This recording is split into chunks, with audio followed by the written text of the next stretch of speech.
마태복음 24장은 계속 그 마지막 때에 대한 하나님의 언약의 말씀이고 우리를 향한 축복의 말씀이기도 합니다. 마지막 때가 다가오는 것이 누군가에게는 두려운 일이고 누군가에게는 간절히 소망하는 그 날이 될 것입니다. 주님이 원하시는 것은 그 날을 두려움으로 보내는 것이 아니라 소망으로 보내기 위하여 오늘 우리에게 주신 말씀이라고 여기시면 될 것 같습니다. 오늘 29절 말씀은 첫 번째 이 구절이 시작이 되어질 때 그날 환난 후에라고 이렇게 기록이 되어져 있습니다. 마지막 때에도 구분이 있는데 마지막 때 환난이 대환난이 있을 것이라는 것입니다. 그리고 주님이 오시게 되는데 주님이 오시기 전에 하늘에서 이루어지는 모든 징조에 대해서 말씀해 주고 계시는 본문입니다. 여러분, 마지막 때에 환난이 있을 것입니다. 그 환난 이후에 영광스러운 주님이 오시는 모습을 우리는 보게 될 것입니다. 하늘이 흔들리고 이 땅이 진동할 것입니다. 그리고 주님이 오실 때 나팔 소리가 들릴 것입니다. 그리고 모든 곳에서 이 성도들을 주님께서 천사들을 보내서 불러 모으시는 일들이 있을 것이라는 것이죠. 우리는 이 마지막 때가 고난과 함께 영광이 임하는 것을 반드시 알아야 됩니다.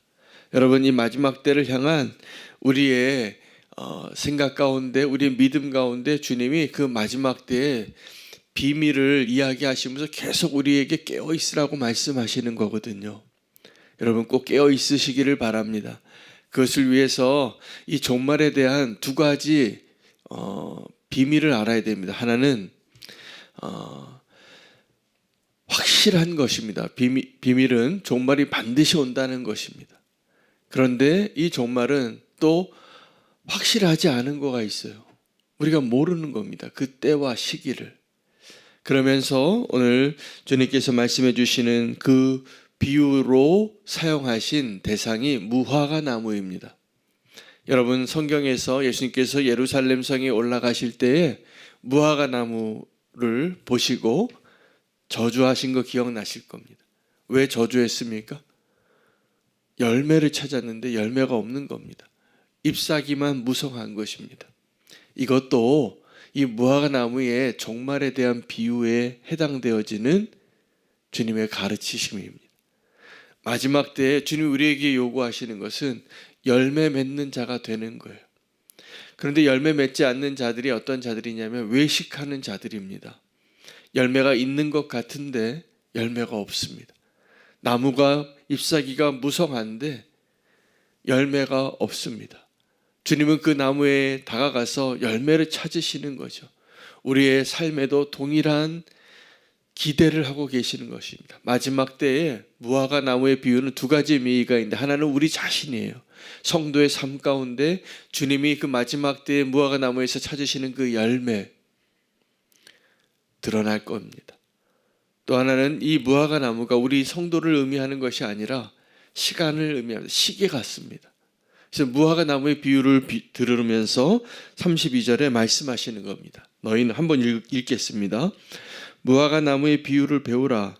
그 가지가 연하여지고 잎사귀를 내면 여름이 가까운 줄을 아나니. 무화과 나무는 하나님에게 또한 우리에게 하나님의 종말에 대한 시계와 같습니다. 때가 다다른 것이죠. 지금 무화과 나무를 보면 이렇게 잎사귀가 무성한 것을 보면 이제 곧 열매가 맺혀지겠구나. 그 때를 주님도 보시고 우리도 보라는 겁니다. 지금 우리는 마지막 때의 징조들을 다 보고 있잖아요.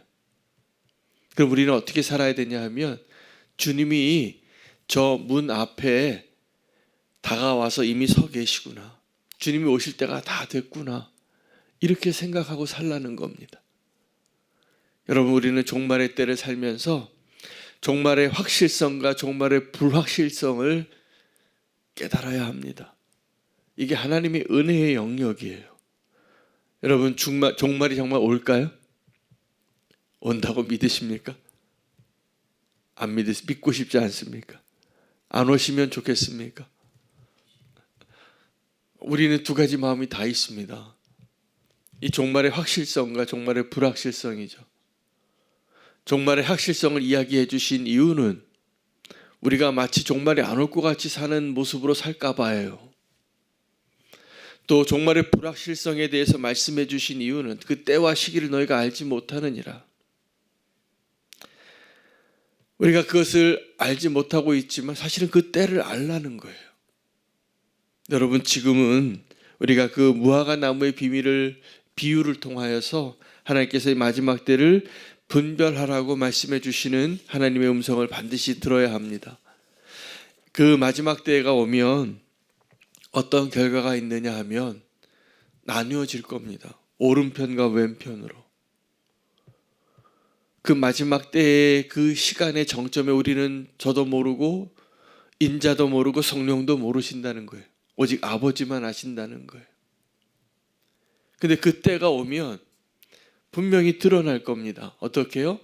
충성된 자와 충성스럽지 않은 자가. 근데 충성된 자는 어떤 자냐면 그 때가 올 때 열심히 충성된 모습으로 자기의 모습을 지키고 있는 자예요. 여러분, 혹시 그런 기억 없습니까? 선생님이 학교에서 자습하라 그러고 나가셨어요. 볼일 보고 내가 곧 돌아올게 교무실 갔다가 오시는데 어떤 학생은 그때 열심히 자기의 학생으로서의 본분을 잘하고 있는 거예요. 청소시켰는데 열심히 청소 일을 하고 있어요. 근데 어떤 학생들은 꼭 그런 애들이 있습니다. 그때 딴짓하는 거예요. 왜요? 선생님이 언제 오실지 모르니까. 늦게 오실까 봐 청소하라고 했는데 청소 안 하고, 공부하라 했는데 공부 안 하고 딴짓하고 있는 거죠. 장난치고 있고, 잠시 담 넘어서 빵 사 먹으러 갔다 오는 아이들도 있고. 여러분, 우리가 그 마지막 때에 주님이 말씀하시는 그때 내가 다시 오리라, 똑같이 우리는 그 시간의 약속을 경험해 봤습니다. 어떻게 살아야 할까요? 충성된 종의 모습. 오늘 그 본문 좀 넘어가면 46절에 보시면 한번 보시겠습니다. 주님께서 그 마지막 때 준비하고 깨어 있으라고 하셨는데 그때 한번 읽을까요? 주인이 올 때 그 종이 어떻게 이렇게 하는 것을 보면 그 종이 복이 있으리라. 그 종이 이렇게 하고 있다는 게 어떻게 하고 있었냐면 45절에 충성되고 지혜 있는 종이 되어 주인에게 그 집 사람들을 맡아 때를 따라 양식을 나눠줄 자가 누구냐.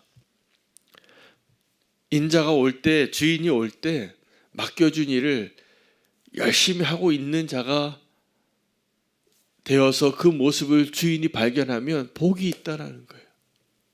그럼 오늘 우리에게 허락하신 그 날이 그렇게 요행을 바라는 것이 아니라 정말 충성된 종으로 인정받기를 원한다면 오늘 하루를 마지막 날 같이 살아야죠. 오늘 하루를 내가 성도로서 하나님의 언약의 백성으로서 깨어 있어서 주인이 늦게 오신다고 생각하고 방탕하게 주님이 원하지 않는 모습으로 살면 안 된다는 겁니다.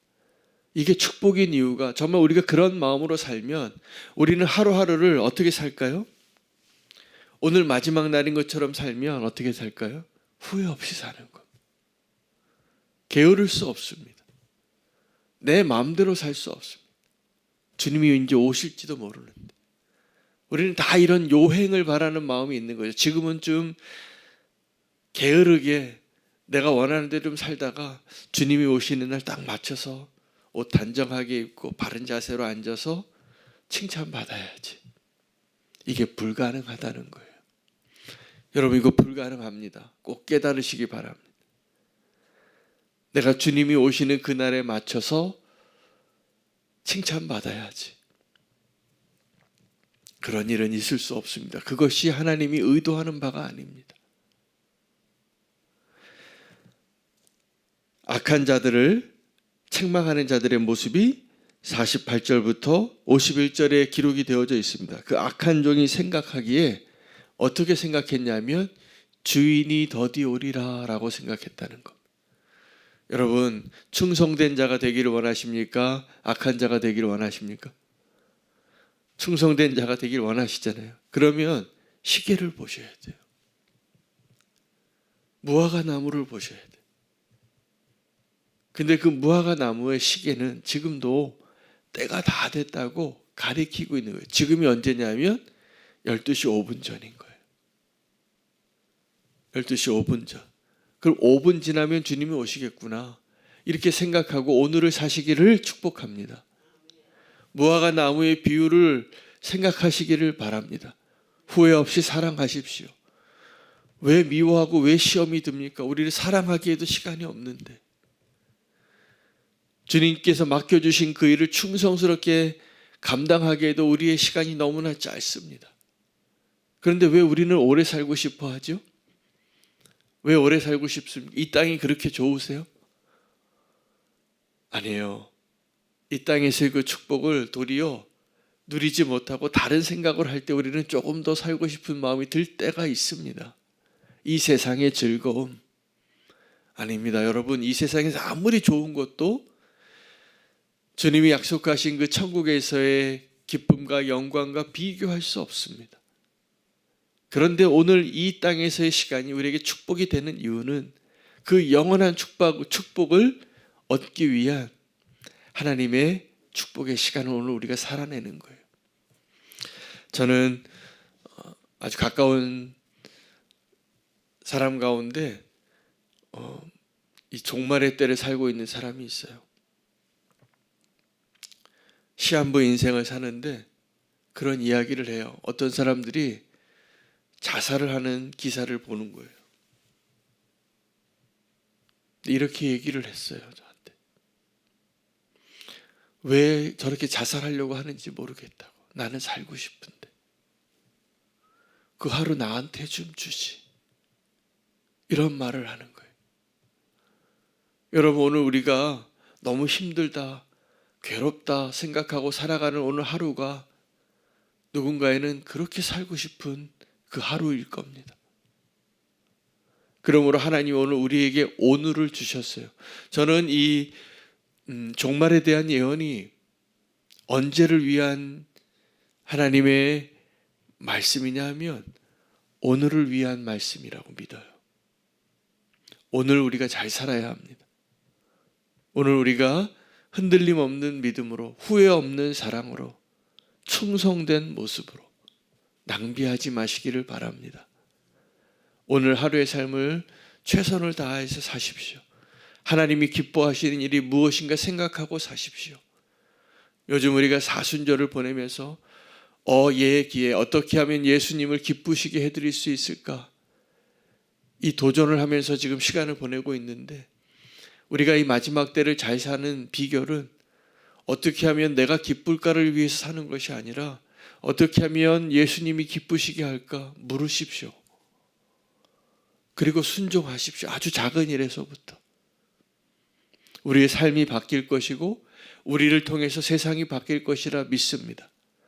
마지막의 징조가 너무나 많이 보여요. 오늘도 우리 함께 기도하길 원하는데 지금 우리 지구 저 반대편에는 지금도 미사일이 날아오고 있습니다. 서로 피할 수 없는 강대강의 전쟁이 지금 계속 이루어지고 있습니다. 남의 일 같지 않은 겁니다. 우리에게도 다 영향이 끼칠 겁니다.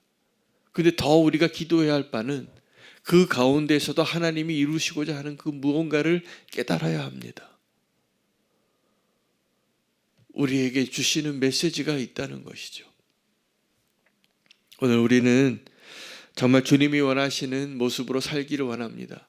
마지막 때에 성경의 비유가 2번 나옵니다. 하나는 노아의 홍수의 심판이고 하나는 소돔과 고모라의 심판이에요. 정말 하나님께서 심판하신 역사적인 사건이죠. 그때에 그날과 그때에 아무도 모르고 다 그때 그 심판이 임할 때에도 사람들이 시집가고 장가가고 장사하고 이런 일들로 분주해서 노아가 그 방주에 들어가는 날 아무도 몰랐다는 거예요.